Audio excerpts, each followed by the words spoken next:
toppling on inclined plane.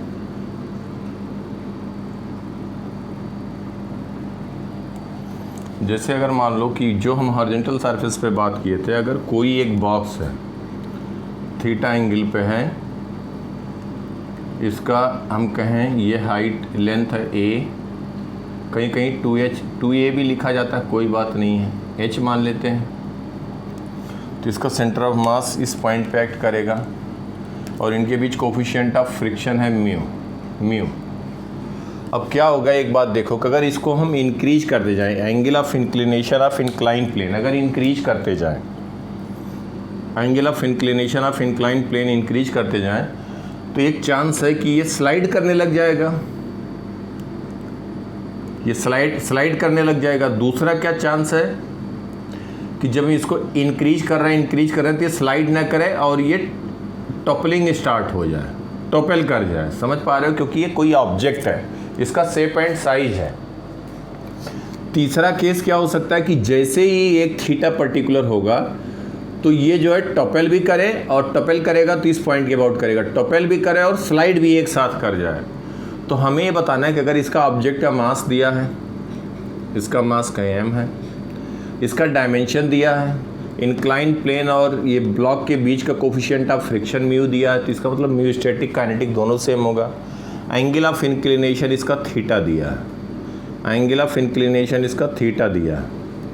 अब पूछा ये जा रहा है कि जब हम यहाँ पे थीटा इंक्रीज करें या कोई पर्टिकुलर थीटा है, मान लो 60 डिग्री, और इसका डायमेंशन दिया हुआ, मास दिया, रखा जाए, तो कहा जाए कि ये स्लाइड करेगा या टॉपल करना स्टार्ट कर देगा, मतलब स्लाइडिंग बिफोर टॉपलिंग या टॉपलिंग बिफोर स्लाइडिंग। भाई थीटा बढ़ाते जाएंगे, पहले टॉपल कर रहा तो एक टाइम आएगा स्लाइड भी कर जाएगा, या दोनों एक साथ होगा, ऐसे पूछ लिया जाए तो हम क्या कहेंगे। यहाँ पे ध्यान देना, तो स्लाइडिंग के लिए अगर हम बात करें तो फॉर स्लाइडिंग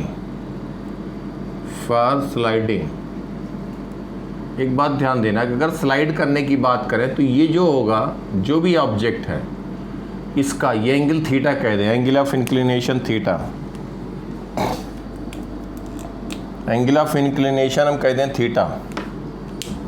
तो ध्यान देना बेटा, यहाँ पे हम कहें कि अगर ये वैल्यू, इसका जो यहाँ पे फोर्स होगा, एक तो हो जाएगा, इसको लिख सकते हैं अब, तो इसमें कोई डाउट नहीं होना चाहिए किसी को, mg cos थीटा, इसको लिखेंगे mg sin थीटा, यहाँ पे कह देंगे n1, इस पर फ्रिक्शन फोर्स हो जाएगा इसके अपोजिट, और ये मैक्सिमम जो होगा फ्रिक्शन फोर्स Fr होगा, और इसकी हम कह दें मैक्सिमम वैल्यू अगर हम कहें तो दैट इज म्यू n1। ये बात तो क्लियर है सबको ना, ये BD जो ड्रा किया, n1 की वैल्यू mg cos थीटा होगा, n1 is equal to mg cos theta. देखो अब हम यहाँ पे कह दें कि अगर ये स्लाइड करेगा तो इसका मतलब mg sin थीटा की वैल्यू इससे ज़्यादा हो जाए। Condition for sliding, condition for sliding, तो हम कहते हैं mg sin theta is should be greater than mu n1, तो mg sin theta is greater than mu into mg cos theta. ये हम कहते हैं कि स्लाइड कर जाएगा, अगर इक्वल होगा तो it will B eight the verge of sliding. समझ में आ रही बात बेटा? इक्वलिटी अगर हम कहें तो it will B eight the verge of sliding. ध्यान दें यहाँ पे जो इक्वलिटी होगा तो मतलब अगर उससे थोड़ा भी mg sin थीटा ज़्यादा हुआ, मतलब इक्वल हो गया है, वर्ज पे है, अगर mg sin थीटा 0.00001 न्यूटन भी ज़्यादा हुआ तो स्लाइड कर जाएगा। तो यहाँ पे हम कह देंगे कि म्यू की वैल्यू जो होगी tan theta must be greater than or equal to mu. तो at the verge of sliding, verge of sliding कहेंगे तो tan थीटा की वैल्यू आ जाएगी म्यू, मतलब ये होगा तो स्लाइड नहीं करेगा, जस्ट इससे ज़्यादा थीटा, थोड़ा भी tan थीटा की वैल्यू ज़्यादा हुई तो स्लाइड कर जाएगा। म्यू तो इनके बीच का कांस्टेंट होगा। समझ में आई बात बेटा? यही म्यू स्टैटिक हो जाएगा, यही क्या हो जाएगा, बोलो? यही म्यू स्टैटिक हो जाएगा, यही काइनेटिक हो जाएगा, क्योंकि म्यू दिया है। ठीक है, यहाँ तक की बात। अब इसको हम कह देंगे tan theta is equal to mu at the verge of sliding. tan theta is greater than mu तो it will be sliding. tan theta अगर ग्रेटर देन म्यू हुआ तो स्लाइड करेगा, दोनों के बीच रिलेटिव मोशन होगा। अब हम दूसरी बात कह रहे हैं, अगर हम थीटा को बढ़ाते जाएं, थीटा को बढ़ाते जाएं, ध्यान देना, इसको हम कहते हैं थीटा डैश, और ये क्या हो रहा है कि ये स्लाइड ना करके टॉपेल करने की कंडीशन में आ रहा है। टॉपेल करने की कंडीशन में आ रहा है, ध्यान देना। टॉपलिंग अगर स्टार्ट होगी तो ये हमारा हॉरिजॉन्टल सरफेस है, ये इंक्लाइन प्लेन है, इस पे हम कह रहे हैं तो ये कुछ इस तरह से हो जाएगा। अगर टॉपेल करने की जस्ट हम यहाँ पे दिखा रहे हैं तो ये ब्लॉक छोड़ चुका होगा, इसी पॉइंट के अबाउट ये रोटेट करेगा ना।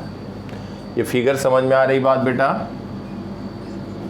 तो यही पॉइंट केवल कांटेक्ट में रहेगा। इसका मतलब हो गया कि mg cos थीटा इधर लगा mg sin थीटा,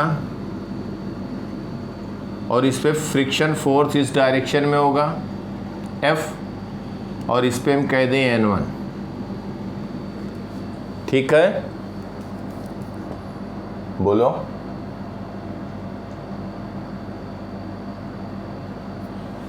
N1 जो होगा वो यहाँ पे इस पॉइंट पे एक्ट कर रहा होगा। मतलब हम ये जो दिखा रहे हैं ये सेंटर ऑफ मास पे नहीं होगा। N1 जो ये पॉइंट होगा, ये पॉइंट होगा इधर कहीं पे N1 लग रहा होगा, N1 ये पॉइंट, ये कॉर्नर वाला पॉइंट, ठीक है। ये शिफ्ट कर जाएगा इसी पॉइंट, क्योंकि यही कांटेक्ट में है। तो अब ये हम कहें कि अगर ये एट द वर्ज ऑफ टपलिंग होगा, टॉपलिंग के लिए कहें तो ये पॉइंट से देखो N1 पास हो रहा है, F पास हो रहा है। सेंटर ऑफ मास के अबाउट भी लिख सकते हो, क्योंकि इस कंडीशन में N1 will be equal to mg cos theta, F will be mg sin theta. तो सेंटर ऑफ मास के अबाउट लोगे तो mg cos theta mg sin theta के कारण टॉर्क जीरो होगा। तो N1 लिखोगे, N1 into perpendicular distance nearly कितना आएगा, N1 की वैल्यू जो आएगी, N1 बेसिकली इधर हो जाएगा। ये हम कह रहे हैं just eight the verge of toppling. तो N1 इसको क्लॉकवाइज सेंस में रोटेट कराना चाहेगा, फ्रिक्शन फोर्स एंटी क्लॉकवाइज, दोनों इक्वल एंड अपोजिट होंगे, और ये टॉपेल नहीं करेगा। अगर फ्रिक्शन फोर्स के कारण टॉर्क ज़्यादा हो गया तो टॉपेल कर जाएगा। समझ रहे हो बात? अगर सेंटर ऑफ मास को हम के अबाउट लेते हैं, ये समझ में आ रही बात बेटा सबको? यही हम इस, क्योंकि ये यहाँ पे हम इसके अबाउट भी ले सकते हैं, क्योंकि अब इसी के अबाउट ये रोटेट कर रहा था, इसको हम ट्रीट कर सकते हैं as a stationary point. P point के अबाउट लिखेंगे तो फ्रिक्शन फोर्स के कारण टॉर्क और N1 के कारण क्या हो जाएगा, जीरो, यहीं से पास हो रहा है। तो फॉर टपलिंग कंडीशन फॉर टपलिंग अगर हम कहें, कंडीशन फॉर टपलिंग तो mg sin theta into perpendicular distance कितना हो जाएगा, ये h/2, that should be greater then ये जो टॉर्क होगा वो एंटी क्लॉकवाइज होगा mg sin थीटा के कारण। mg cos थीटा ग्रेटर होना चाहिए P पॉइंट के about mg cos theta into a/2, mg cos theta into a/2, ये हो गया क्लॉकवाइज, ये हुआ एंटी क्लॉकवाइज। समझ में आई बात बेटा? ये अगर ज़्यादा होगा तभी तो ये रोटेट कर जाएगा, टॉपेल कर जाएगा P पॉइंट के अबाउट। ये समझ में आ रही बात सबको? अगर यही कहें at the verge of टपलिंग,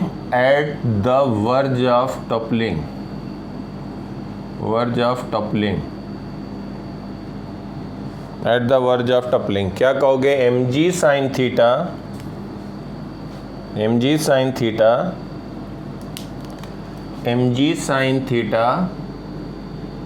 into h/2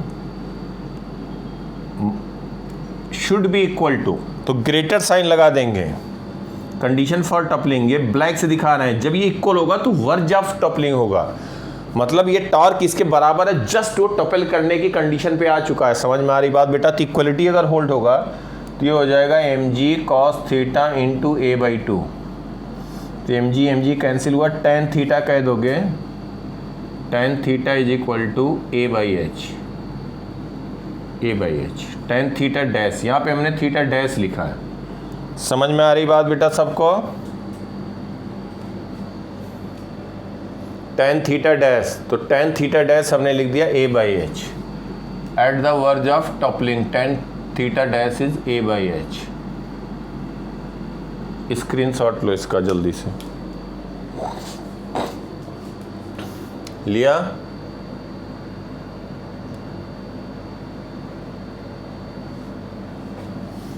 अब देखो, जब बेटा यहां पे हम कह रहे हैं ध्यान देना कि हमें थीटा पता है, तो tan थीटा हमने कैलकुलेट कर लिया, म्यू मालूम है, a और h मालूम है, ऑब्जेक्ट का लेंथ और हाइट, तो tan थीटा पता है, tan थीटा डैश पता है ना। मतलब हम कहें यहाँ पे अगर म्यू पता है, a/h पता है, तो हमें थीटा और थीटा डैश दोनों पता लग गया। क्लियर? अब ये हमें बताना है कि पहले वो टॉपेल करेगा कि पहले स्लाइड करेगा। बोलो, हमें बताना है कि पहले वो टॉपेल करेगा कि स्लाइड करेगा। जब हमें म्यू दिया है और a/h दिया है किसी ऑब्जेक्ट का, तो उसके डायमेंशन पे डिपेंड कर रहा है।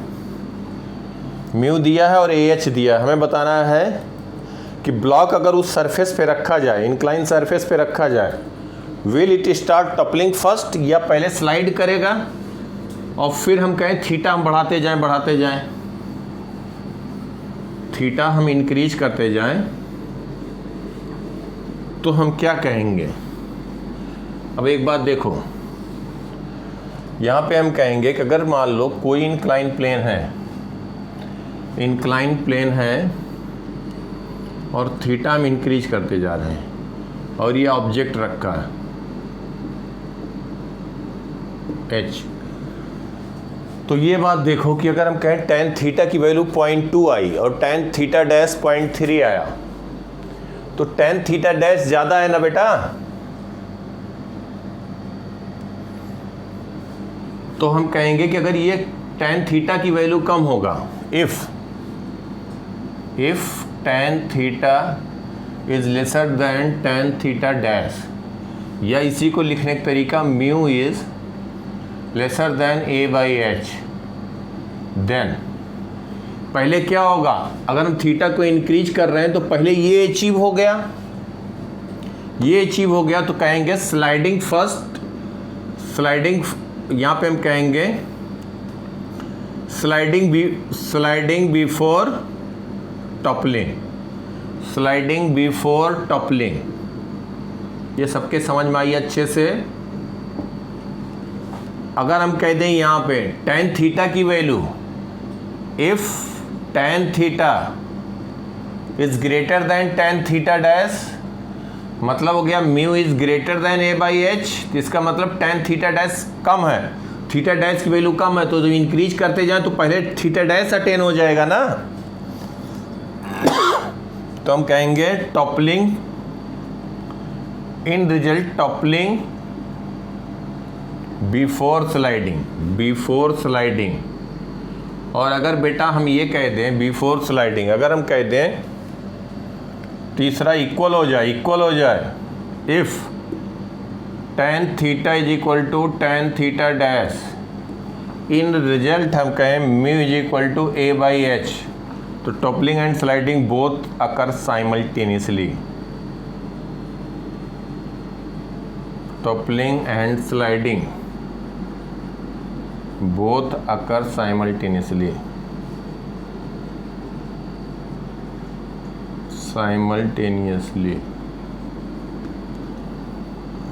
इसको स्लाइडिंग, हाँ समझ गए बात यहाँ तक? क्लियर बिल्कुल? मिटाया जाए इसको।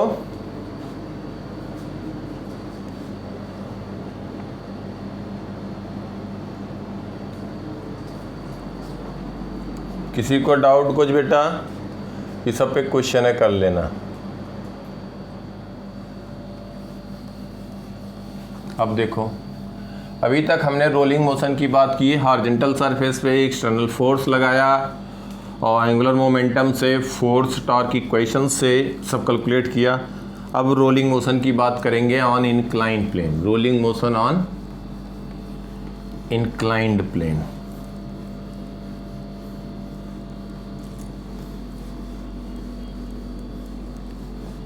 Rolling motion on inclined plane. देखो बेटा,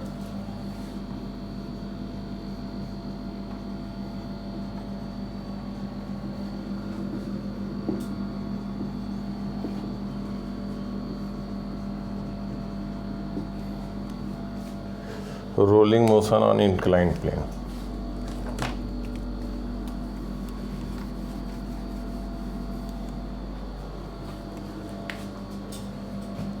जैसे हम कहें कि यहाँ पे कोई ऑब्जेक्ट रख दिया गया।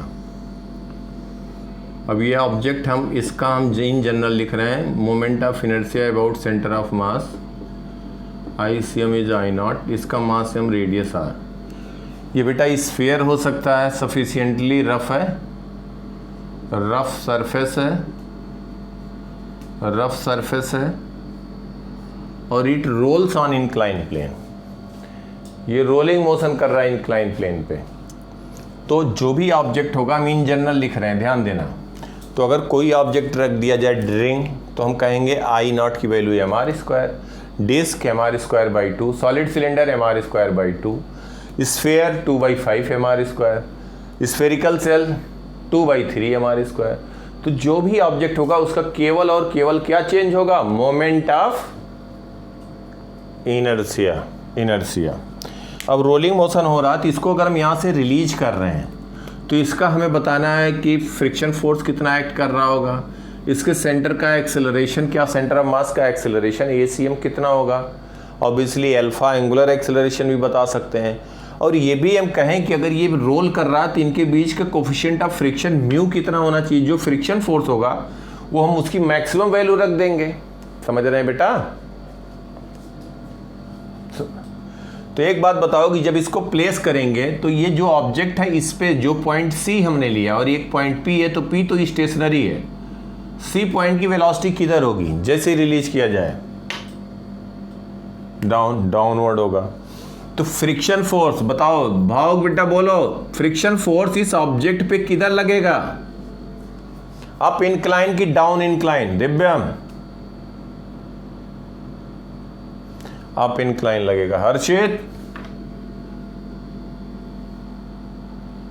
हाँ अप इंक्लाइन, गुड। देखो इसकी टेंडेंसी, अब जब भी फ्रिक्शन फोर्स की बात करना हो, ध्यान दो, क्या किया करो कि जैसे हम मान लो कि ये कोई इंक्लाइन प्लेन है और स्मूथ सरफेस ले लो। स्मूथ होता तो कोई भी पॉइंट हम लेते, हर एक पॉइंट की वेलोसिटी इस डायरेक्शन में होती। अगर स्मूथ सरफेस होता तो हर एक पॉइंट की वेलोसिटी ये होती, क्योंकि mg cos थीटा इधर होता, n1 इधर होता, n1 इसको हम कह देते हैं mg cos थीटा। इस डायरेक्शन में हम वेलोसिटी कह देते हैं mg sin थीटा। और इसमें फ्रिक्शन फोर्स जो लगता, obviously mg sin theta n1 mg cos theta. तो इस mg sin थीटा के कारण ये स्लाइड करता है, n1 इसके बराबर होता। तो सबकी वेलोसिटी, अगर स्मूथ सरफेस होता तो हर एक की वेलोसिटी फॉरवर्ड होती। तो इस जो इंक्लाइन सरफेस है वो फ्रिक्शन फोर्स अपवर्ड लगाएगा, अपोज करेगा इसका मोशन। और ये ऑब्जेक्ट इंक्लाइन प्लेन पे फ्रिक्शन फोर्स किधर लगाएगा? Down incline. समझ गए बेटा? सबको क्लियर ये बात? तो यही बात हम यहां पे कह रहे हैं। अब देखो mg cos थीटा, ये हम डायरेक्ट लिखें, mg cos theta mg sin theta n1 friction force इस पे इधर लगा। तो किसकी बात कर रहे हैं अभी हम? ये तो हो गया इंक्लाइन प्लेन पे लग रहा है। अगर हम इसकी बात बॉडी के ऑब्जेक्ट, जो भी ऑब्जेक्ट लिया गया उसकी बात कर रहे हैं, तो इसके अगर हम बात कर रहे हैं तो इस पे देखो ध्यान से, इस डायरेक्शन में mg cos थीटा, इस पे फ्रिक्शन फोर्स लग रहा है इधर, इस पे लग रहा है n1, एक लग रहा है इधर mg sin थीटा। अभी क्या होगा बेटा? इसी की बात कर रहे हैं। तो जो फोर्स लगेगा, net force down to incline is equal to mass into acceleration of centre of mass into acceleration of centre of mass, ACM। समझ में आ रही बात बेटा सबको? तो mg sin थीटा minus f minus f is equal to m into a c m, m into a c m. एक इक्वेशन ये हो गया, इसका सेंटर ऑफ मास एक्सेलरेट करेगा। दूसरा क्या कहेंगे, दूसरा हमारे पे सेंटर ऑफ मास के अबाउट टॉर्क इक्वेशन लिखेंगे, Newton second law for rotational motion, इसके अबाउट टॉर्क लिखेंगे। तो देखो n1 mg sin theta mg cos theta सबका टॉर्क जीरो हो गया, केवल क्या टॉर्क आया, फ्रिक्शन फोर्स का टॉर्क आया। समझ रहे हैं बेटा सब लोग? सेंटर ऑफ मास के अबाउट टॉर्क लिखेंगे, torque about centre of mass, general rigid body motion, बार बार बताया है, एंगुलर एक्सेलरेशन अल्फा। तो टॉर्क क्या हो गया, सेंटर ऑफ मास के अबाउट लिखेंगे तो friction force into perpendicular distance. तो फ्रिक्शन फोर्स एफ मान लेते हैं इनटू, क्योंकि रोलिंग मोशन हो रहा है इसकी, ये इस पे रब नहीं कर रहा, दोनों के बीच स्लाइडिंग नहीं हो रहा है, रिलेटिव मोशन नहीं हो रहा है। लेकिन फ्रिक्शन अगर टेंडेंसी स्लाइड करने की है तो फ्रिक्शन ही है जो इसको स्टेशनरी रख रहा है ना बेटा। तो टेंडेंसी तो इसकी स्लाइड करने की है डाउन टू इंक्लाइन, लेकिन फ्रिक्शन फोर्स इसको इसके रिलेटिव स्टेशनरी रख रहा है। कैसे रख रहा है, इसके सेंटर ऑफ मास की एक्सेलरेशन को कम कर रहा है और इसको एंगुलर एक्सेलरेशन प्रोवाइड कर रहा है। समझ गए बात? तो F इंटू परपेंडिकुलर डिस्टेंस R, किधर डायरेक्शन इसका, देखो इसके अबाउट रोटेट कराओगे anti clockwise, anti clockwise is equal to ICM into alpha anti clockwise. ठीक है बेटा? तो एल्फा का डायरेक्शन देखो डबल लाइन से, एल्फा का डायरेक्शन इधर हम कहेंगे, ये टॉर्क का डायरेक्शन हुआ, तो इसका मतलब ये रोटेट करना शुरू करेगा एंटी क्लॉकवाइज डायरेक्शन में। तो यहाँ पे ICM, तो यहाँ पे हम कह सकते हैं कि पहला इक्वेशन हुआ, दूसरा इक्वेशन लिख दिया जाए FR is equal to ICM into alpha, this is equation 2। अब किसी टाइम t पे अगर हम बात करें, किसी टाइम t पे बात करें, ध्यान देना बेटा, ये कहीं यहाँ पे पहुँच गया तो इसके सेंटर ऑफ मास की वेलोसिटी VCM होगी और एंगुलर वेलोसिटी ओमेगा हो जाएगी। क्यों हो जाएगी? ये वेलोसिटी डायग्राम इसको कहते हैं, वेलोसिटी डायग्राम। यहाँ पे कहते हैं इसको हम फ्री बॉडी डायग्राम या फोर्स डायग्राम कह सकते हो। This is velocity diagram. तो VCM और ये ओमेगा हो गया। अब एक बात बताओ हमें ध्यान से कि ये रोल कर रहा है, इसका मतलब जो सेंटर ऑफ मास की वेलोसिटी वो हर एक पॉइंट की वेलोसिटी होगी किसी टाइम t पे, और ये हो जाएगी ओमेगा इंटू R, और ये रोलिंग मोशन हो रहा है तो C और P की वेलोसिटी सेम होगी, तो VCM will be equal to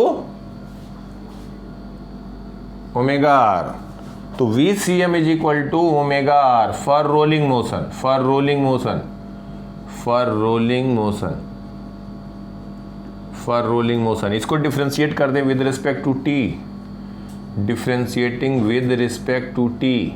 ये बेटा तभी आ रहा है जब ये सरफेस जिसके कांटेक्ट में है वो स्टेशनरी है। ये बात बार बार ध्यान रखना। VCM is equal to R omega is applicable when object is rolling on stationary surface, stationary surface, incline plane भी मूव नहीं कर रहा है। तो विद रिस्पेक्ट टू t कहेंगे तो ACM को हमने स्मॉल ACM लिखा है, तो इसको हम कह देंगे ACM is equal to R alpha, this is third. तो ACM is equal to R alpha, this is third equation. ये समझ में आई बात बेटा सबको? हमारे पास कितने अननोन है, कितने अननोन है बेटा?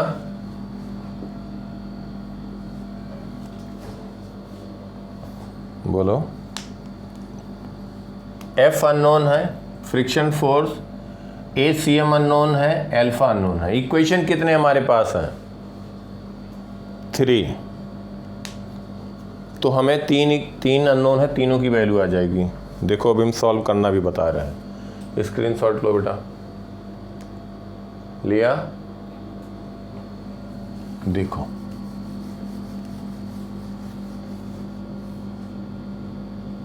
कोई बात नहीं, पहला अभी लिख देते हैं।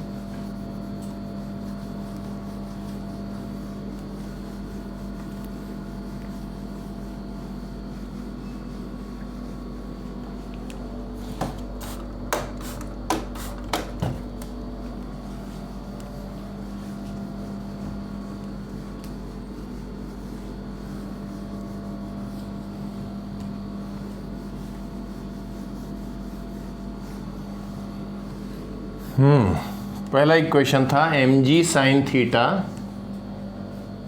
साइन थीटा माइनस f जो मिट गया MACM फर्स्ट था।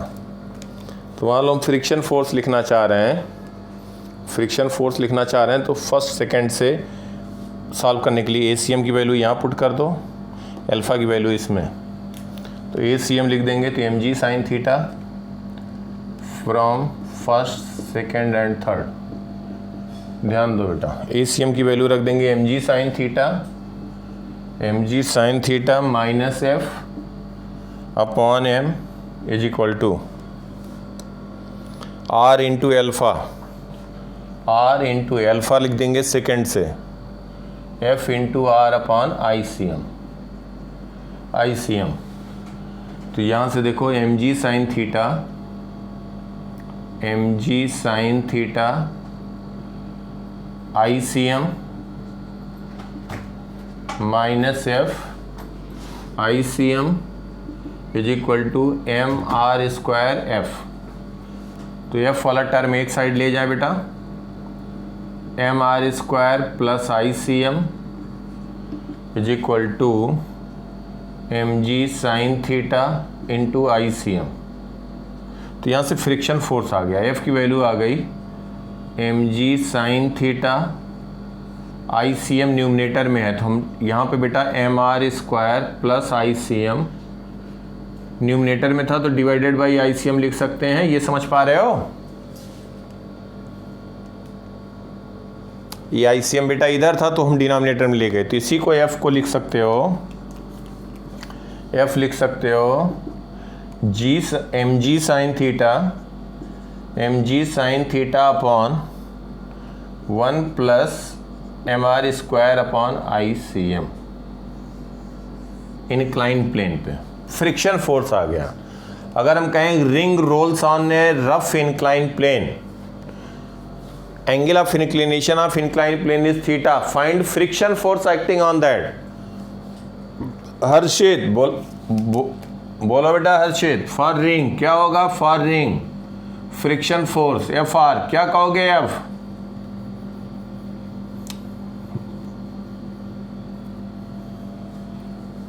भाव, दिव्यम,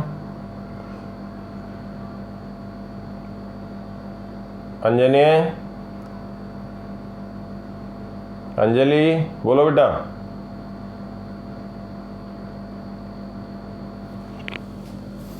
कुछ नहीं करना बेटा, ICM केवल चेंज होगा। रिंग है तो ICM क्या कह दोगे? सेंटर ऑफ मास के अबाउट mr स्क्वायर। बिल्कुल सही, सबने सही बताया जो बताया।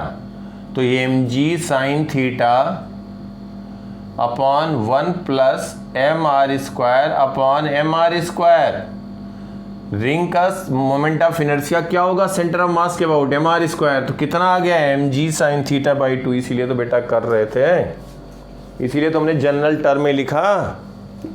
बोलो, अगर कहें डिस्क का कितना होगा तो देखो, तो f की वैल्यू आ गई mg साइन थीटा बाई 2। अगर आपसे पूछा जाए कि 2 kg का मास है, रिंग का मास 2 kg है, g has to be taken 10 metre पर second square, theta is 30 degree, what is the friction force? Value रख दो, सबकी वैल्यू आ जाएगा न्यूटन में। समझ गए बेटा हर्षित?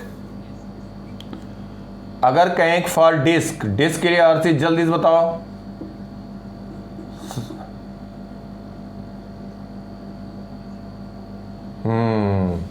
तो बेटा ICM हो जाएगा यहाँ पे, ICM mr स्क्वायर बाई 2, तो mg साइन थीटा बाई 3 हो जाएगा। फॉर डिस्क f की वैल्यू हो जाएगी mg साइन थीटा बाई 3। ऐसे लिख दो डायरेक्टली। स्फीयर पूछा जाए, सिलेंडर पूछे, कुछ भी पूछा जाए बता देंगे कि नहीं। स्फीयर के लिए I की वैल्यू ICM 2/5 mr स्क्वायर तुम्हें रखना है बस।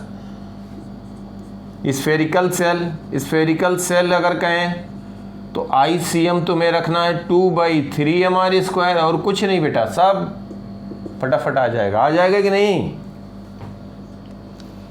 अगर कहा जाए कि कोई भी ऑब्जेक्ट रोल कर रहा है इंक्लाइन प्लेन पे, तो उसका हमें जो भी ऑब्जेक्ट है और पूछा जाए फ्रिक्शन फोर्स कितना होगा, डायरेक्ट ICM की वैल्यू रखो, मास m रेडियस r, वैल्यू आ जाएगी। मिटाएं यहाँ पे। क्लियर है सबको यहाँ तक अच्छे से? बेटा डेली की डेली प्रैक्टिस किया करो, अपने आप किया करो, अपने आप किया करो, तब बात बनेगी। मैं बार बार कह रहा हूँ। मिटाऊँ? स्क्रीनशॉट लो।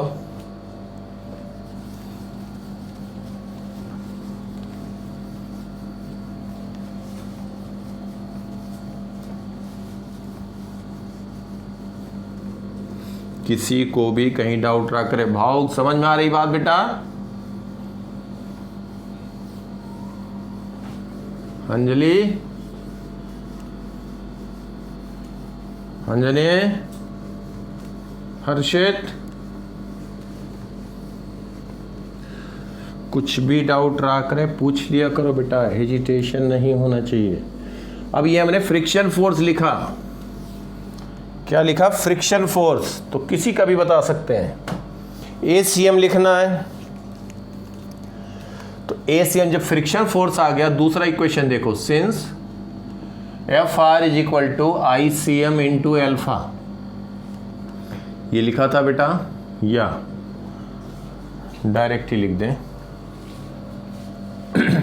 कोई बात नहीं। देखो यहाँ पे हम R से मल्टीप्लाई कर दें, क्यों कर रहे हैं? थोड़ा कैलकुलेशन इजी बनाने के लिए। R अल्फा को क्या कह सकते हो? ACM, since ACM is equal to R alpha. भाई कैलकुलेशन भी थोड़ा जल्दी हो जाए, इजी हो जाए, वो भी देखना है, कम टाइम लगे। ACM is equal to FR square. तो ACM कहोगे, F की वैल्यू कितनी है बेटा? mg sine theta upon, in general लिखेंगे, इन जनरल लिखेंगे R square mg sine theta, ये हम फ्रिक्शन फोर्स लिख रहे हैं, 1 plus mr square upon ICM, यही तो अभी लिखा था हमने, फ्रिक्शन फोर्स इंटू ICM।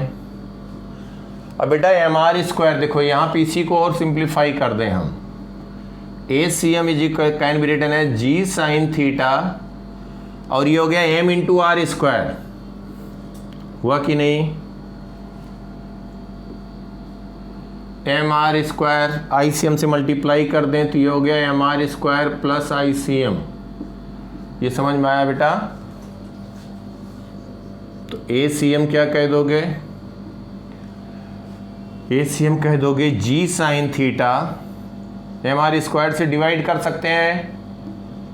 देखो हम समझाने के लिए बेटा, कोई बात नहीं, डायरेक्ट नहीं लिख रहे हैं, mr स्क्वायर यहाँ लिख सकते हैं, कोई गलती नहीं, समझ गए? लिख सकते हैं कि नहीं? तो ACM आ जाएगा यहाँ से G sine theta upon 1 plus ICM upon mr square. आया?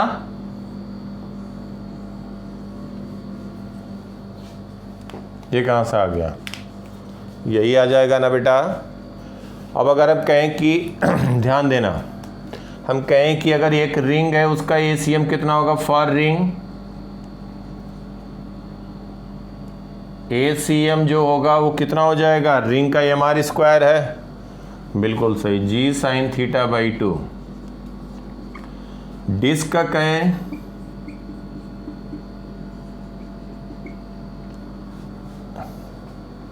बेटा, ICM हो जाएगा mr स्क्वायर बाई 2, तो ये हो जाएगा 3/2, हाँ 2/2G sign theta by 3, 2/3G sine theta. तो किसका एक्सेलरेशन ज़्यादा? ये 0.5 है, ये 0.6 है, ज़्यादा किसका हुआ? डिस्क का, डिस्क का। तीसरा हम कहते हैं, देखो डिस्क है या सॉलिड सिलेंडर है, एक ही बात होगा, सॉलिड सिलेंडर और डिस्क तो सेम होगा ना बेटा। अब तीसरा अगर हम कह दें स्फेरिकल सेल, स्फेरिकल सेल अलग अलग के पूछा जाता है, इसलिए मैं लिख के बता दे रहा हूँ एक में ही, कभी सिलेंडर रख दिया, कभी कुछ कहीं रख दिया, कभी कुछ रख दिया, और पूछा जाए तो फटाफट बता दोगे। इसका ACM कितना आ जाएगा? ये कहोगे 2/3mr², 3g sin theta by 5, 3/5g sin theta. बेटा समझ गए बात? स्फेयर होगा, स्फेयर का मतलब सॉलिड स्फेयर, केवल स्फेयर कहा जाए फिजिक्स में, सिलेंडर कहा जाए, कोन कहा जाए, इसका मतलब सॉलिड है, अंडरस्टूड है, सॉलिड है। तो स्फेयर के लिए कहें तो ACM क्या कह दोगे? हाँ बिल्कुल सही, 5/7g sin थीटा। ये समझ में आ गई बात सबको बेटा? बोलो।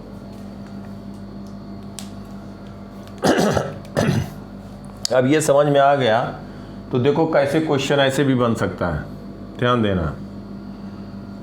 3 डायमेंशन बनाने की हम कोशिश कर रहे हैं।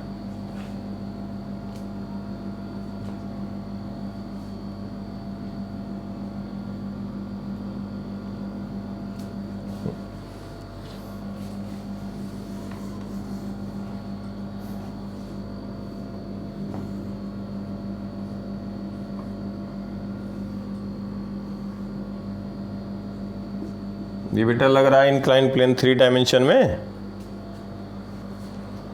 अब एक बात देखो, यहीं पे हम कह रहे हैं कि सेम हाइट से, ध्यान देना, एक बार sphere, solid sphere, ring, disc,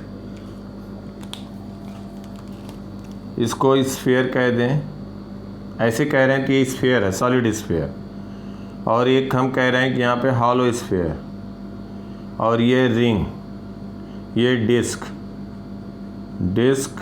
ring, और ये हो गया सॉलिड स्फेयर, और ये हो गया स्फेरिकल सेल। अब बेटा एक बात मुझे बताओ, सेम लेवल से अगर इसको रिलीज किया जाए तो कौन सबसे पहले हॉरिजॉन्टल सरफेस ग्राउंड से हिट करेगा? जिसका ACM सबसे ज्यादा होगा, जिसका ACM सॉलिड स्फेयर। तो सॉलिड स्फेयर, जो सॉलिड स्फेयर है उसका ACM सबसे ज्यादा, देखो स्फेरिकल सेल ये स्फेयर है, 5/7 सबसे ज्यादा किसका है? सॉलिड स्फेयर का, है कि नहीं? तो solid sphere, time taken to reach at horizontal surface, तो सबसे पहले पहुंचेगा, टाइम टेकन सबसे कम लगेगा सॉलिड स्फेयर सबसे कम टाइम लगेगा। उसके बाद किसका टाइम लगेगा? उसके बाद कौन पहुंचेगा? उसके बाद डिस्क पहुंचेगा। हाँ, वो एक एक क्वेश्चन बनने के बजाय हमने सब कंबाइंड कर दिया। डिस्क पहुंचेगा, उसके बाद कौन पहुंचेगा? स्फेरिकल सेल पहुंचेगा, उसके बाद हाँ, तो बेसिकली जो जितना सॉलिड है, मतलब उसको कह सकते हो, या वो जल्दी पहुंचेगा, या कह सकते हो कि ACM, देखो ध्यान से, यहाँ से ACM है तो ये हो गया इंक्रीजिंग ऑर्डर टाइम का, डिक्रीजिंग ऑर्डर होगा, रिवर्स हो जाएगा। देखो ध्यान से, जो हम कहेंगे ACM किसका ज़्यादा होगा? जिसका ICM, बाकी सब कांस्टेंट है, जिसका ACM ज़्यादा होगा, जिसका ICM सबसे कम होगा, जिसका ICM सबसे कम होगा, जिसका ICM सबसे कम होगा उसका ACM सबसे ज़्यादा होगा वो। और जब ACM ज़्यादा होगा तो इसका मतलब जिसका ICM सबसे कम होगा वही सबसे पहले पहुंचेगा। तो ऐसे भी बता सकते हो। तो इस तरह से क्वेश्चन आते हैं। मेंस वोन्स का ये बहुत फेवरेट टॉपिक है मेंस में। और कहाँ से क्वेश्चन लाइक देंगे? इसी में करके कोई 1-2 पकड़ लिए, ज़्यादा से ज़्यादा ये सब चारों पूछ डाले तो यहीं से उठा के लग देंगे फटाफट, कुछ नहीं करना पड़ेगा। ठीक है, स्क्रीनशॉट लो बेटा, सब एक एक बार लिख करके रिवाइज करना। डाउट होता है तो पूछो, बार बार मैं कहता हूँ, लेकिन ये सब पूरा प्रैक्टिस करके एकदम इन कर लो, कैप्चर कर लो, लर्न कर लो। ये सब बहुत आगे हेल्प देगा, इसमें टाइम सेव होगा। अगर तुम्हें मालूम है, रिजल्ट मालूम है, कर लिए, मैं याद करने की नहीं कहता, मैं उसके मतलब पक्ष में नहीं रहता, लेकिन जब तुम प्रैक्टिस करोगे तो अपने आप तुम्हें लर्न हो जाएगा। जब क्वेश्चन करोगे, लिखोगे, अपने आप याद हो जाएगा। तो उसमें बुराई थोड़ी है, फटाफट वैल्यू रखा, आगे निकल गए। नहीं तो 2 लाइन लिखना पड़ेगा, बिना मतलब टाइम लगेगा, तो 2-2 मिनट बहुत माने रखता है। स्क्रीनशॉट लो इसका, लिए अब देखो इसमें एक बेटा रह रहा है फ्रिक्शन फोर्स, हमारा दूसरा अननोन निकल गया, सॉरी फ्रिक्शन फोर्स तो हम कैलकुलेट कर चुके हैं। एक्सेलरेशन ऑफ सेंटर ऑफ मास निकल गया। एंगुलर एक्सेलरेशन कहा जाए तो ACM बाई आर कह दोगे ना बेटा, रोलिंग कंडीशन है, ACM बाई आर कह दोगे तो वही अल्फा आ जाएगा एंगुलर एक्सेलरेशन। समझ में आ रही बात बेटा सबको? आवाज आ रही है हमारी? तो अल्फा आ जाएगा। अब बचा क्या?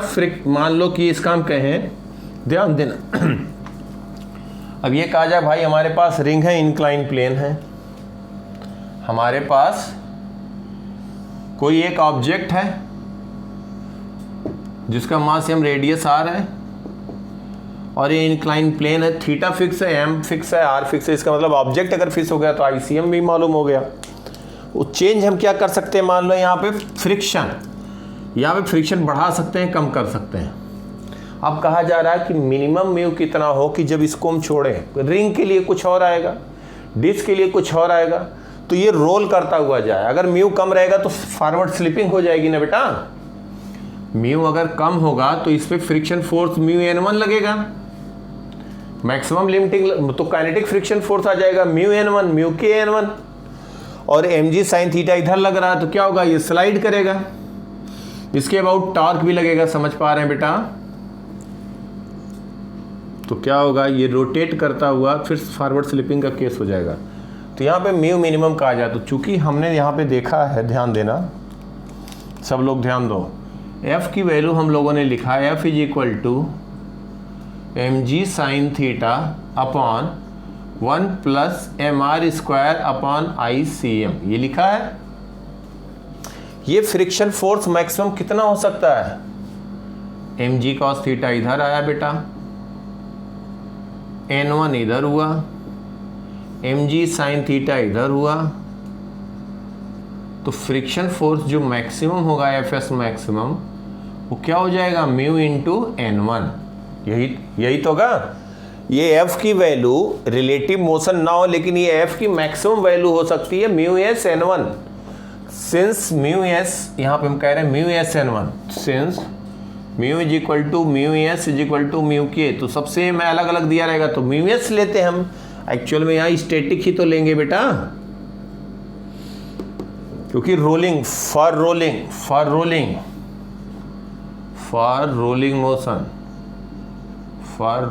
मोशन, तो यहाँ पे हम कह देंगे कि f should be lesser than और इक्वल टू, इससे कम होना चाहिए, इससे ज़्यादा हो जाएगा। f की वैल्यू इससे कम ही होना चाहिए, f इससे ज़्यादा हो नहीं सकता। फॉर रोलिंग जो हमने लिखा है बेटा f की वैल्यू, वो वैल्यू क्या होना चाहिए? Mu N1, since mu S is equal to mu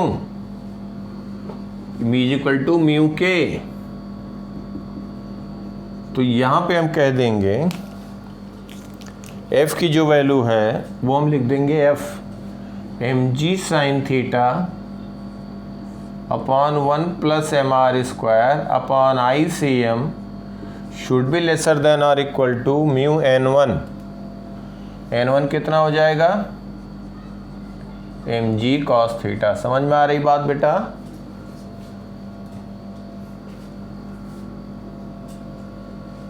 तो हम कह सकते हैं for rolling mu should be greater then और इक्वल टू mg कैंसिल हो गया, देखो tan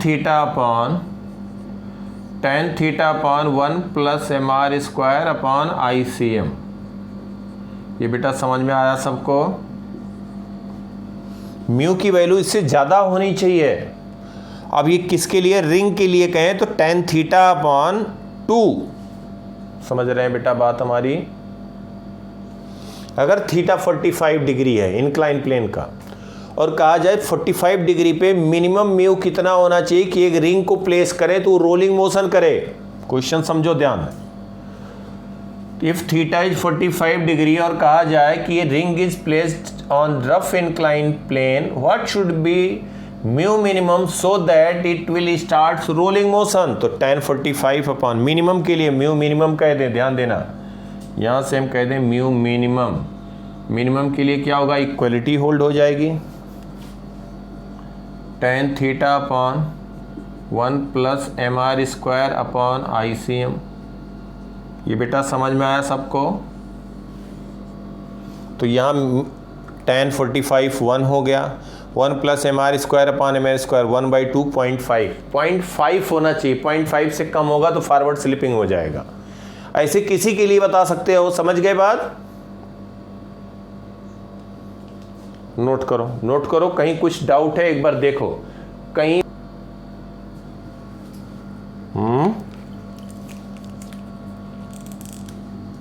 आप नहीं लग रहा है, चलो कोई नहीं। ये साइकिल जो है ये मैन चला रहा है, कुछ यहाँ पे ज़्यादा मोटा हो गया, इसका हैंडल बहुत बड़ा हो गया। साइकिल का ऐसे हैंडल होता नहीं है, कोई बात नहीं।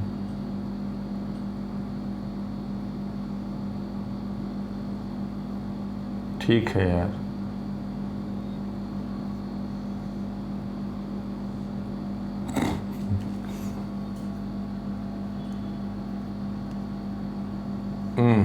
कोई नहीं, ये बैक साइड कह सकते हो। तो साइकिलिस्ट ऐसे जा रहा है, इसका कहीं पे सेंटर ऑफ मास होगा, तो ये हम कह सकते हैं कि ये जो है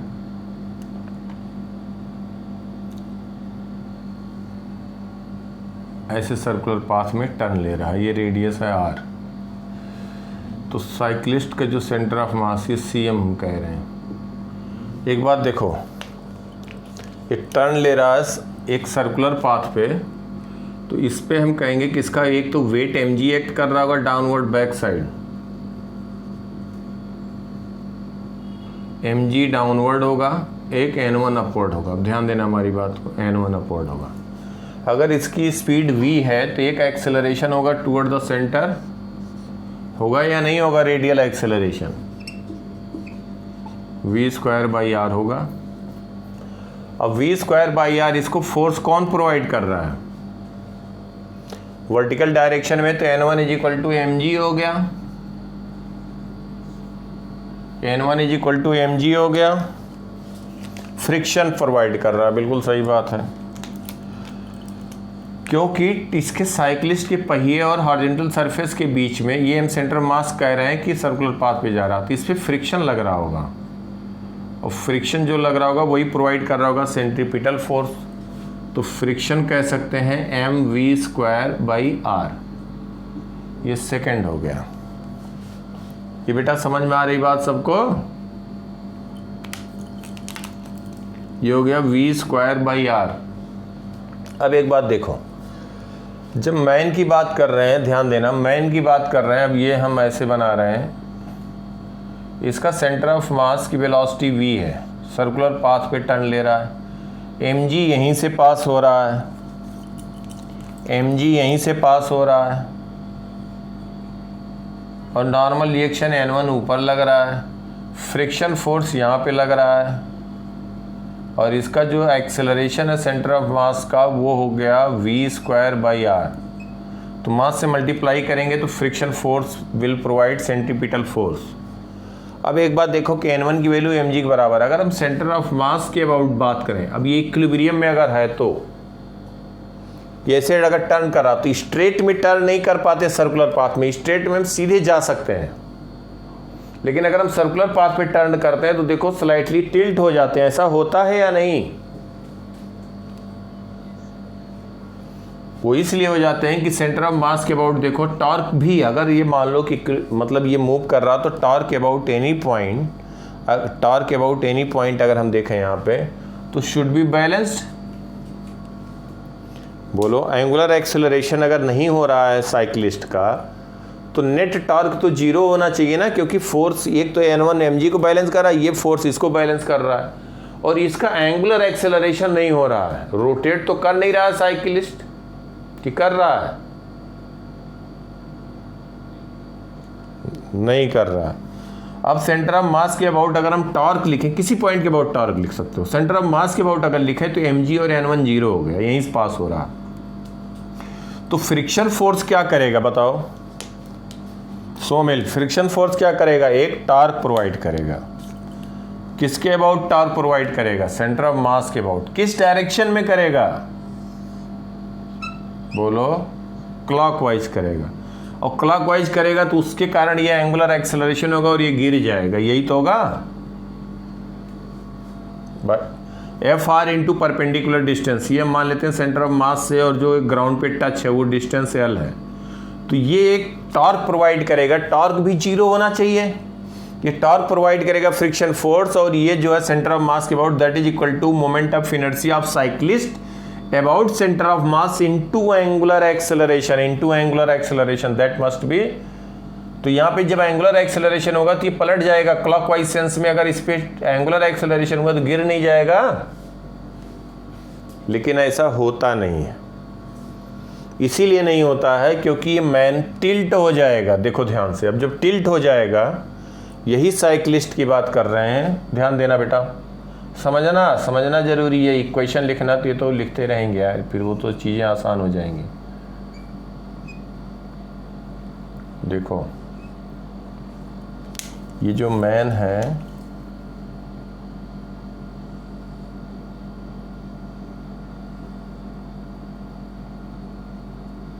देखो ये टिल्ट कर जाएगा।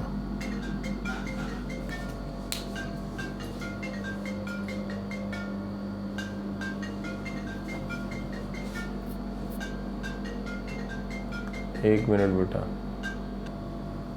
ये साइक्लिस्ट जब टर्न किया तो यहाँ पे देखो N1 बेटा इधर लगेगा। ध्यान से समझना, किसी को कुछ डाउट होगा कहीं भी पूछना, कोई हेजिटेशन नहीं। और सेंटर ऑफ मास, ध्यान दो, सेंटर ऑफ मास इसका यहाँ कहीं पे है, तो mg इधर एक्ट कर गया और इस पे जो फ्रिक्शन फोर्स लगा वो लेफ्टवर्ड हो गया। इसके अलावा कोई और फोर्स लगेगा बेटा?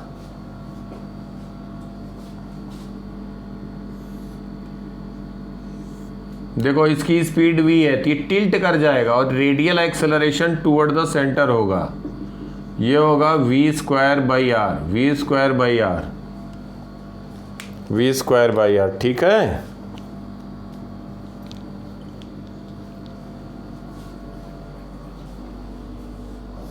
अब देखो तो ये इसलिए यहाँ पे स्ट्रेट नहीं हो सकता, स्ट्रेट रह करके टर्न नहीं कर सकता, नहीं तो फिर ये गिर जाएगा। ये समझ गए बेटा ना? ये हम बताने के लिए हमने ये बनाया कि स्ट्रेट नहीं रहेगा। एक्चुअल में ये कंडीशन हो जाती है। इसको हम कह दें वर्टिकल से ये एंगल अगर हो गया थीटा, ठीक है, स्क्रीनशॉट लो इसका। तो ये यहाँ पे बनाया जिसे समझ में आ जाए क्यों स्ट्रेट नहीं रहता। अब देखो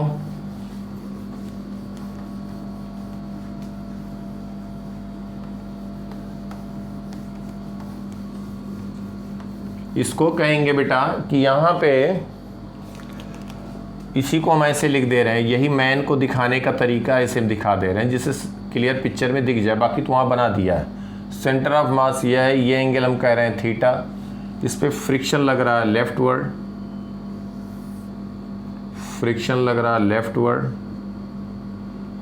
और ये हो गया ए आर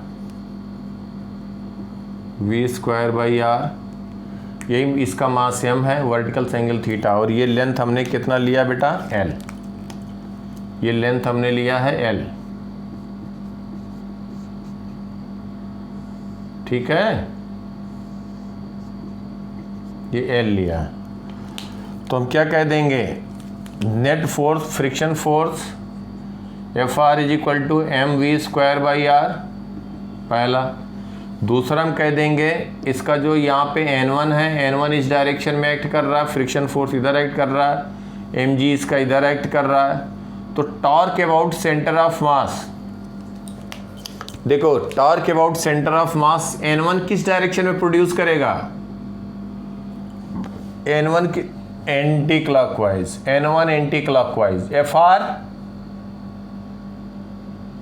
सबके समझ में आ रही बात बेटा? Torque about centre of mass net that will be 0, क्योंकि एंगुलर एक्सेलरेशन नहीं है तो एफ आर, अब ये ध्यान दो, ये हम यहाँ पे लिख रहे हैं, ये लेंथ है एल। देखो यहाँ पे सिंपल सी बात है, ये यहाँ सेंटर ऑफ मास से लेंथ लिया गया एल और ये एंगल थीटा है, तो ये हो जाएगा L cos theta, L cos theta, और ये कितना हो जाएगा, ये लेंथ हो जाएगा एल साइन थीटा। तो देखो फ्रिक्शन फोर्स इधर जा रहा, सेंटर ऑफ मास यहाँ पे है, फ्रिक्शन फोर्स इस डायरेक्शन में है, तो फ्रिक्शन फोर्स के कारण टॉर्क कहेंगे कितना डिस्टेंस हो जाएगा, ये L cos theta. Friction force ये है, परपेंडिकुलर डिस्टेंस ये है। समझ में आ रही बात बेटा? फ्रिक्शन फोर्स इनटू परपेंडिकुलर, तो एल कॉस थीटा ये हो गया आपका clockwise, clockwise that must be equal to n1 into perpendicular distance, कितना हो जाएगा, n1 इस डायरेक्शन में है, तो एल साइन थीटा। सबके समझ में आ रही बात? डायरेक्शन किधर होगा, एंटी क्लॉकवाइज, इक्वल होगा। n1 की वैल्यू mg के बराबर है, n1 is mg L sine theta, और इसको हम कह दें M V square by R into L sine theta. R क्या है बेटा, R is the radius of circular path जो सेंटर ऑफ मास फॉर्म कर रहा है। समझ पा रहे हो हमारी बात? तो यहां से एम एल कैंसिल हो गया, टेन थीटा क्या आ जाएगा, tan theta is V square by R G. तो थीटा जो होगा कितना इंक्लाइन होगा वर्टिकल से, that will be equal to V square by R G. V अगर बढ़ेगा तो थीटा इंक्रीज होगा, वी इंक्रीज होगा तो थीटा इंक्रीज होगा। अगर हायर स्पीड से वी की वैल्यू बढ़ाएं, रेडियस कांस्टेंट रखें, तो थीटा हमें ज्यादा इंक्रीज करना पड़ेगा। समझ पा रहे हो बात बेटा? और फ्रिक्शन फोर्स मैक्सिमम वैल्यू कितनी हो सकती है, for no slipping, for no slipping, नहीं तो टायर और ग्राउंड के बीच स्लिपिंग हो जाएगा। तो फ्रिक्शन फोर्स की मैक्सिमम वैल्यू कितनी हो सकती है, for should be less than और इक्वल टू म्यू n1। ये बात समझ पा रहे हो बेटा? बोलो, अच्छे से क्लियर ये बात हो रही है कि नहीं? फ्रिक्शन फोर्स की वैल्यू कितनी हो जाएगी, friction force should be less than, तो यहां पे कहेंगे M V square by R should be less than और इक्वल टू म्यू n1 की वैल्यू कितनी होगी, एम जी, एम कैंसिल हो गया, तो वी स्क्वायर क्या कह दोगे, लेस देन और equal to mu R G. V कितना हो जाएगा, under root mu R G. इसका मतलब V minimum without slipping, sorry V maximum. समझ पा रहे हो क्यों मैक्सिमम लिख रहे हैं? इससे कम तो हो सकता है, लेकिन ये मैक्सिमम जब इक्वलिटी होल्ड जाए, maximum speed with which it can turn without slipping, that is V maximum is under root mu R G. ये बेटा समझ पा रहे हो सब लोग क्या कहना चाह रहा हूँ? ध्यान रखना, एक एक पॉइंट एक एक क्वेश्चन बना देता है, इसको सबको नोट कर लो अच्छे से। ये समझ में आई बात?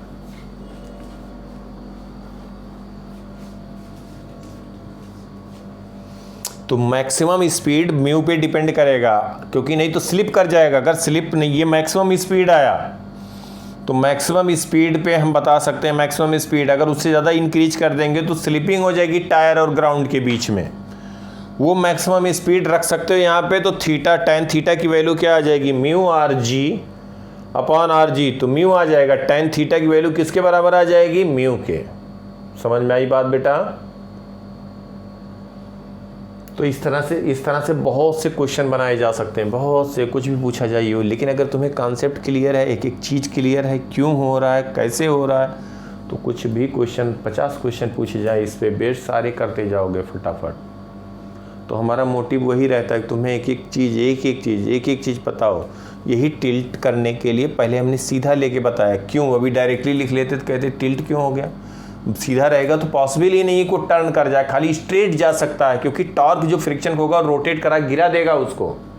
समझ पा रहे हो? इसलिए पहले हमने स्ट्रेट लेके दिखाया कि लगेगा स्ट्रेट लेकर के चलो, धीरे धीरे स्पीड कम होगी तो टेन स्पीड बहुत कम रहे तो टेन थीटा बहुत कम रहेगा ना बेटा।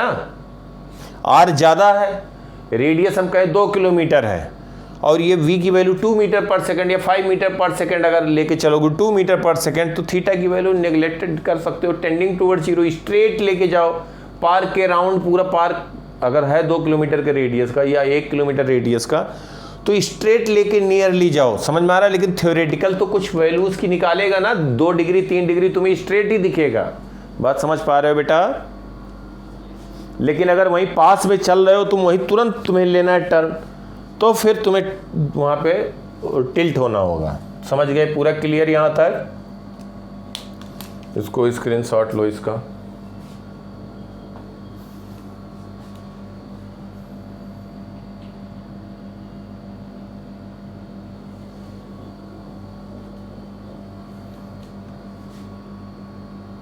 लेवल रोड लिखा मतलब फ्रिक्शन होगा। मिटाएं इसको। अभी साइकिलिस्ट की बात की, अब हम बात करने जा रहे हैं कार की। Car on level road.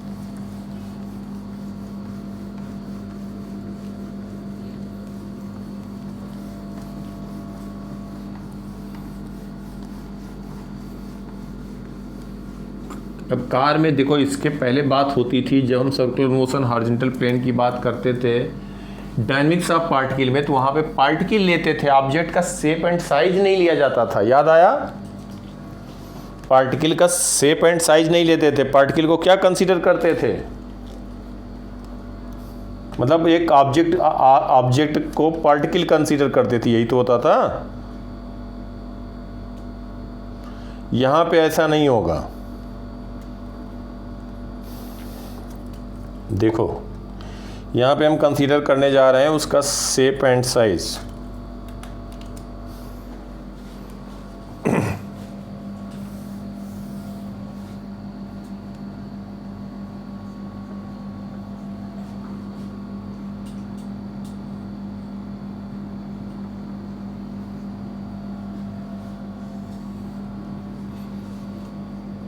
देखो बेटा, ये हॉरिजॉन्टल रोड है और इसमें हम दिखा रहे हैं आपको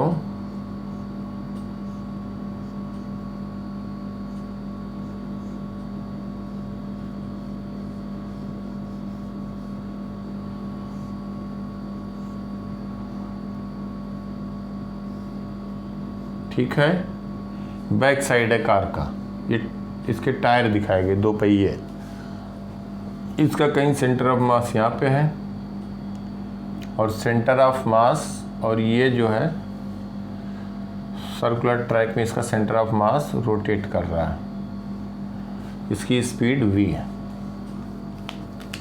अब एक बात देखो, इसका हम क्या कह रहे हैं कि दोनों टायर के बीच का डिस्टेंस है 2a और इसकी हाइट यहाँ पे हम कह दें सेंटर ऑफ मास की हाइट है h। ठीक है, बोलो बेटा, क्या इसको 2h कह दिया जाए? बोलो, 2h ले लेते हैं, नहीं कंफ्यूजन हो जाएगा।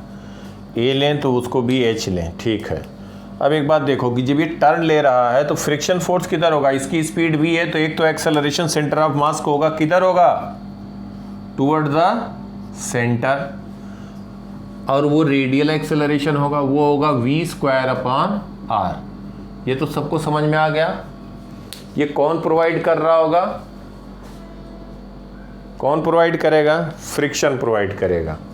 तो इनके टायर पे जो फ्रिक्शन लग रहा होगा वो प्रोवाइड करेगा, और वो फ्रिक्शन जो होगा वो हम कह देंगे mv²/r। चलिए, ये हो गया। ये तो रेडियल एक्सेलरेशन है, इसको हम कह दें फर्स्ट mv²/r। इसकी स्पीड है v। अब एक बात देखो, इस पे फोर्स, अगर हम फोर्स डायग्राम इसकी बात करें तो एक तो बेटा इस पे लगेगा N1, ध्यान समझना, इसका mg तो इसके मिड पॉइंट पे एक्ट कर रहा होगा, मास सेम कंसीडर किया गया। एक यहाँ पे लगेगा n इनर कह दें इसको, n1 n2 लिखें या इनर आउटर कह दें। अगर इधर राइट वर्ड सर्कुलर पाथ में जा रहा होता तो इनर इसको कह देते। समझ पा रहे हो हमारी बात को? अगर ये टर्न इधर ले रहा है, इस सर्कुलर पाथ इधर होता तो इनर इसको कह देते और इसको आउटर कह देते। तो जिधर सर्कुलर पाथ है उसको उधर जो पहिया है, जो इसका टायर है, उसको हम कह देंगे, जो व्हील है उसको क्या कह दोगे? एन इनर, इसको कह देंगे एन आउटर। तो दोनों का सम वर्टिकल डायरेक्शन में N inner plus N outer is equal to क्या हो जाएगा? mg। This is second. ठीक है, अब क्या किया जाए बताओ? हमारा ऑब्जेक्टिव क्या है? हम ये देखना चाह रहे हैं कि अगर स्पीड हम बढ़ाते जाएं तो ये क्या टॉपेल करेगा। समझ पा रहे हो हमारी बात को? और ये एफ आर जो mv²/r है, तो v की एफ की मैक्सिमम वैल्यू कितनी हो सकती है? Mu into n1 plus n2। तो ये तो मैक्सिमम वैल्यू आएगी। समझ पा रहे हो बेटा? तो इसको हम कह दें, बोलो, इसको हम सेंटर ऑफ मास की हाइट बेटा h ही ले लो, तो थोड़ा सा रिजल्ट अच्छा आएगा। कोई बात नहीं है, क्योंकि हाइट तो हम सेंटर ऑफ मास की ले रहे हैं ना, तो ऑब्जेक्ट पे पूरा हाइट नहीं ले रहे हैं। जब ऑब्जेक्ट के लेते हैं तो 2h लिखते हैं, 2h लिखते हैं। समझ पा रहे हो बात को? इसको हाइट h लिख दो, क्योंकि ये पूरा ऑब्जेक्ट होता तो कहते। अब सेंटर ऑफ मास का ही हाइट ले रहे हैं तो इसको 2a लिख दो, क्योंकि ये बेसिकली ये व्हील, इनके बीच का डिस्टेंस 2a लिखते हैं। कोई नहीं, इनके व्हील के बीच का डिस्टेंस 2a है, सेंटर ऑफ मास की हाइट यहाँ से h है। अब देखो इस पर फ्रिक्शन फोर्स जो लग रहा है, इसके व्हील पे फ्रिक्शन फोर्स किधर लग रहा है? Leftward. और एन इनर एन आउटर है, तो हम कहें कि यहाँ पे N inner plus N outer, एक वर्टिकल डायरेक्शन में mg है, वर्टिकल डायरेक्शन में नेट फोर्स 0 कर दिया। दूसरा, टॉर्क अबाउट एनी पॉइंट 0 होना चाहिए। होना चाहिए कि नहीं होना चाहिए? हम सेंटर ऑफ मास कंसीडर कर रहे हैं, ध्यान देना, क्योंकि इनर और आउटर की हम वैल्यू लिखना चाह रहे हैं जब ये v स्पीड से टर्न ले रहा है। ध्यान देना हमारी बात को। इसके अबाउट अगर हम लिखें सेंटर ऑफ मास के अबाउट टॉर्क, तो फ्रिक्शन फोर्स टॉर्क किस डायरेक्शन में ये प्रोड्यूस करेगा? Clockwise.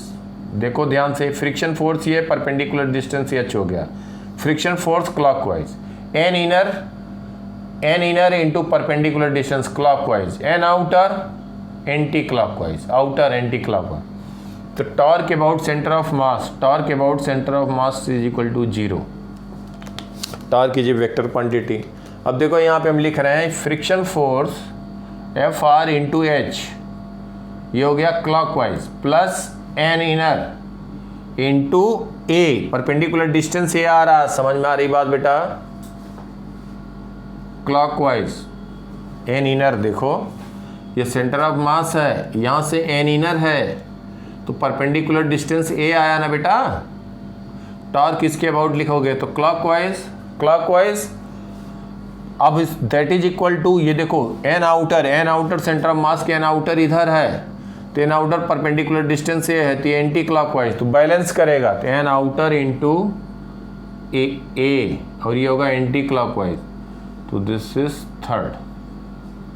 N inner N outer लिखना है तो सेकंड और थर्ड से दो इक्वेशन, दो अननोन वैल्यू लिख देंगे कि नहीं लिख देंगे? बोलो, दोनों से वैल्यू लिख देंगे। अब यहां पे देखो एन इनर एन आउटर, तो हम पहले देख लें यहां पे, तो इसको कह सकते हैं N outer A minus N inner A is equal to F R H, इसको फर्स्ट डैश कह दिया जाए। और सेकंड इक्वेशन है N inner plus N outer, N inner plus N outer, तो एन आउटर इसको ए से मल्टीप्लाई कर दें, कोई बात नहीं है। N outer A plus N inner A is equal to M G A, second dash. समझ में आ रही बात? ऐड कर दिया जाए तो two N outer A is equal to F R क्या लिख दोगे, M V square by R into H plus M G A. तो एन आउटर की वैल्यू क्या आ गई, बोलो बेटा, एम, इसको हम कह सकते हैं एन आउटर की वैल्यू क्या आ जाएगी, एम जी कॉमन ले लें यहाँ पे, एन आउटर की वैल्यू जल्दी जल्दी बताओ, M G by two, M G by two, ये हो गया 2 से डिवाइड कर दें, ए कैंसिल हो गया, प्लस, और यहाँ पे हो जाएगा M V square H two R H. तो यहाँ से एन आउटर को हम अगर M G by two common ले लें, 2r a, तो एम जी बाई टू ले लें तो ये हो जाएगा 1 plus M G by two. तो g से हम कह देंगे यहाँ पे डिवाइड, तो V square H upon 2r g a, यही आ जाएगा बेटा, V square H upon R G A, यही आया देखो। तो एन आउटर जो आया, ध्यान देना, एन आउटर की वैल्यू आई M G by two 1 plus V square H upon R G A, ये आउटर आ गया। इनर की वैल्यू बता सकते हैं, जल्दी से बताओ इनर कितना आया, इनर व्हील पे एन इनर अगर हम लिखें,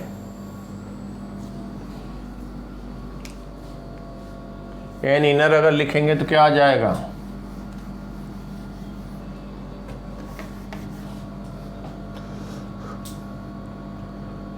since N inner plus N outer is equal to M G, तो एन इनर हो जाएगा M G minus N outer. तो एन इनर की वैल्यू हो जाएगी M G minus M G by two minus M G by two V square H upon R G A, यही होगा ना बेटा, बोलो। अब यहाँ पे हम अगर इसको कॉमन ले लें तो ये आ जाएगा हमारा एन इनर आ जाएगा एम जी बाई टू, और ये हो गया 1 minus V square H upon R G A. ये बेटा समझ में आया,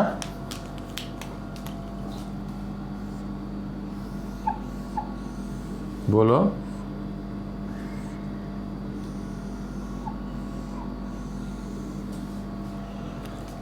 अब एक बात देखो, दोनों रिजल्ट देख करके क्या लग रहा है कि एन आउटर तो कभी भी जीरो नहीं होगा, एन आउटर कभी भी जीरो नहीं होगा। ध्यान से देखना, M G V H R G सब पॉजिटिव है तो एन आउटर तो जीरो नहीं होगा। लेकिन इसी में अगर हम कहें एन इनर की वैल्यू वी बढ़ाते जाए तो एक टाइम आएगा V square H upon R G A की वैल्यू 1 के बराबर हो जाए तो एन इनर जीरो हो जाएगा। अगर वी इंक्रीज कर रहा होगा तो एक पर्टिकुलर टाइम पे, पर्टिकुलर वैल्यू पे एन इनर की वैल्यू क्या हो जाएगी, जीरो हो जाएगी। तो जब जीरो हो जाएगा तो उसको हम क्या कह सकते हैं, एन इनर जीरो का मतलब, अगर v की वैल्यू हम बढ़ाते जाएं इनर जीरो हो गया, इसका मतलब क्या हुआ, इसका मतलब सिग्निफिकेंस क्या हुआ बेटा, ये लेफ्ट साइड का मिटाएं। देखो इनर, ये तो पहिया है बेटा, मतलब इसके व्हील की बात कर रहे हैं, देखो ध्यान से। अब यहाँ समझो, एन इनर की बात कर रहे हैं, एन इनर देखो डिक्रीज कर रहा है, v अगर बढ़ाते जाएं तो जहाँ पे V square H by R G A 1 के बराबर हो गया, या वी स्क्वायर एच की वैल्यू आर जी ए के बराबर हो गई। आर रेडियस जी ए सब कांस्टेंट है, एच कांस्टेंट है, वी अगर बढ़ता गया तो एक टाइम आएगा ये इसके बराबर हो गया। देखो इनर अगर जीरो हो गया, ध्यान देना, इनर जीरो का मतलब हो गया बेटा, हाँ वही कह रहा हूँ, इसको थोड़ा सा हमारा फिगर का ध्यान रखना, हम जो बताना चाह रहे हैं वो चीज़ ज़्यादा इम्पोर्टेंट है। ये जस्ट कांटेक्ट छोड़ेगा जस्ट कांटेक्ट छोड़ेगा तो इसकी सिचुएशन ये हो जाएगी कुछ।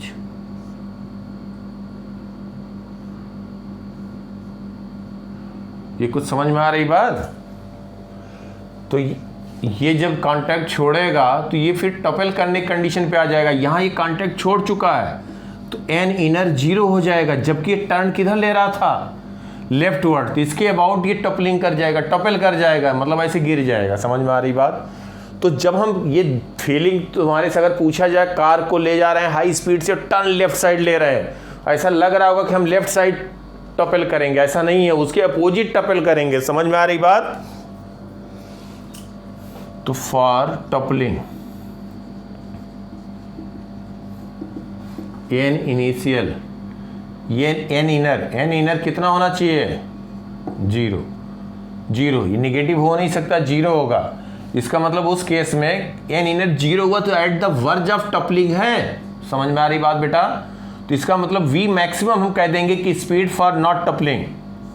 तो एन इनर की वैल्यू हम कह दें, an inner should be lesser then 0, मतलब निगेटिव तो ये होगा नहीं, ये वैल्यू लेसर देन 0 मतलब कांटेक्ट छोड़ दिया। समझ पा रहे हो हमारी बात? अब अगर कह दें at the verge of toppling, at verge of toppling, at verge of toppling कहेंगे तो यहाँ पे हम कह देंगे एट वर्ज ऑफ टपलिंग तो N inner is equal to 0। तो इसका मतलब हम कह देंगे V maximum square H upon R G A is equal to 1। तो वी मैक्सिमम, किस मैक्सिमम स्पीड से कार जाए कि वो टपल ना करे, तो that is equal to under root R G A upon H. Maximum speed जब वो टपल नहीं करेगा, इससे थोड़ा भी 0.0001 मीटर पर सेकंड भी बढ़ाया तो टपल कर जाएगा। देखो फीलिंग की बात अलग होती है, ध्यान देना। यहाँ लग रहा है कि टर्न हम लेफ्ट ले रहे हैं और टपल इधर कर रहे हैं, तो उसी डायरेक्शन में करेंगे। समझ गए बात हमारी? ये समझ में आया? तो इसको, इस पे भी क्वेश्चन बनते हैं बहुत। अब सब क्वेश्चन एक तरफ से करना शुरू करो, केवल अभी कोलिजन वो भी एंगुलर इम्पल्स ज़्यादा नहीं है तो उसके बच रहे हैं। बाकी हम प्रॉब्लम सॉल्विंग भी कराएंगे लास्ट में, और थोड़ा क्वेश्चन डिफरेंट टाइप के लेके। लेकिन अभी जो है थ्योरेटिकल पार्ट जो एक है उस पर बेस्ड इसको रिवाइज करके अच्छे से पक्का करो, ठीक है? तो ये सब पे क्वेश्चन जरूर आते हैं। मेन सोर्स में किधर भी दे दिया, वैल्यू डायरेक्ट रखो, तुरंत आ जाता है, कुछ ऐसा मुश्किल नहीं है। ओके बेटा, bye, take care, see you, bye bye.